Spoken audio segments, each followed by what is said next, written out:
Maintenant, on va passer à la partie un peu plus juridique, hein, sur l'accessibilité. On a vu, alors la loi, c'était 2005, où tout était extrêmement rigide dedans. Quand on a vu en 2010 que ça n'a pas bien marché, on a assoupli les règles jusqu'en 2017. Et là, la date butoir était bien 2019, hein, pour déposer son dossier ADAP. Et donc, vous avez en fait, le gouvernement a sorti un guide illustré d'accessibilité des établissements recevant du public sur lequel vous allez retrouver toutes les indications que vous voulez sur cette accessibilité et faire vous-même en fait le diagnostic. Vous n'avez pas besoin de payer une société des 1000 et des 100 pour faire ce diagnostic. Vous avez donc là, quand vous allez sur ce site, vous aviez la possibilité d'avoir toutes les informations qu'il faut et faire votre diagnostic vous-même. Vous rentrez les données qu'on vous demande et vous avez à la fin un diagnostic en vous disant, voilà, il faudrait améliorer tel endroit, il faudrait agrandir telle chose, etc. Donc, c'est totalement faisable et valable. Donc, non seulement c'est faisable, mais c'est également valable parce que j'ai vu enfin, dans notre département pas mal de chirurgiens-dentistes appeler l'ordre en disant j'ai été contacté par telle ou telle société, ils veulent tant pour que je sois dans les règles, sinon je vais être sanctionné. Non, vous n'avez pas besoin de passer par quoi que ce soit. Alors, il y avait cet agenda hein, d'accessibilité. La date butoir était le 31 mars 2019. Ça veut dire que tout le monde maintenant a dû déposer son ADAP. Donc là encore, hein, tous les guides qui existent et qui vous expliquent comment on fait pour être accessible. Et on voit bien que ça a été réellement assoupli, puisque avant il fallait que ce soit l'entrée principale, avant il fallait que ce soit… Alors maintenant, une entrée secondaire adaptée est acceptée. Maintenant, s'il a accès à la moitié, je dirais, du service rendu, c'est pas très grave, alors qu'avant, c'était pas possible. Voilà. Pareil pour les couloirs, alors il fallait absolument 140, 1,40 m quoi pour, les couloirs. Maintenant, dès lors qu'il peut faire marche arrière, ça va quand même.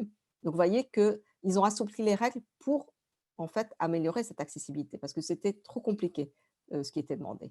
Alors là où on voit aussi une évolution, c'est que dans ces guides, d'abord de 2005 à 2010, on s'est intéressé uniquement à la mobilité réduite.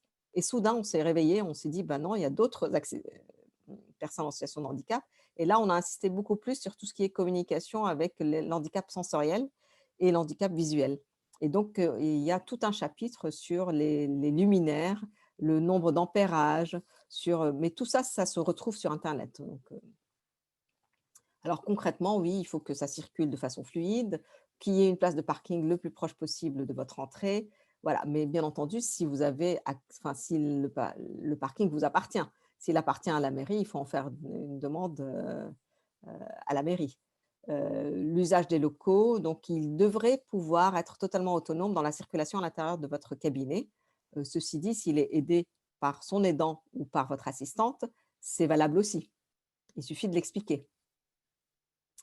Alors, qu'est-ce que j'avais mis? Oui, la salle d'attente, mais alors les toilettes, maintenant, quand on fait des visites dans les cabinets, j'ai vu que tout le monde s'est simplifié la vie. Il a mis un seul type de WC, valable aussi bien pour les personnes handicapées que pour les personnes non handicapées, aussi bien pour les femmes et pour les hommes. Parce que si vous aviez choisi de distinguer, il aurait fallu distinguer pareil pour les personnes en situation de handicap, ce qui prend déjà la moitié de la surface du cabinet.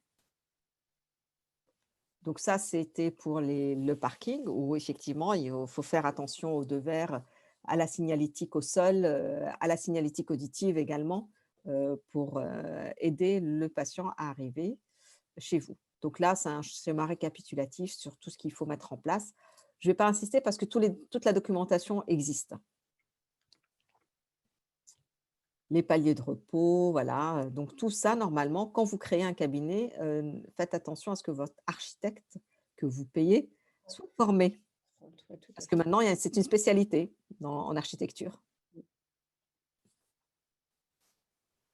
L'accueil, donc il suffit d'avoir non pas l'intégralité de l'accueil qui soit accessible, mais juste un tout petit bout, qui est à 70 centimètres du sol pour pouvoir, laisser la place au fauteuil, pour, la personne en mobilité réduite. Les règles des escaliers, alors le plus important à retenir, ce sont en fait la première, la deuxième marche, enfin la première et la dernière marche. Et surtout, vous voyez les bandelettes. Alors, je ne sais pas si ma souris se voit, les petites bandelettes là, voilà, qui vont marquer effectivement L'endroit marche. les marches.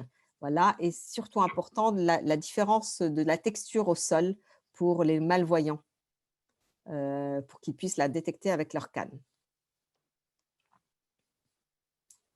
Donc là, c'est pour tourner vous voyez le tour qu'on fait dans les toilettes, il doit pouvoir faire un demi-tour dans les toilettes.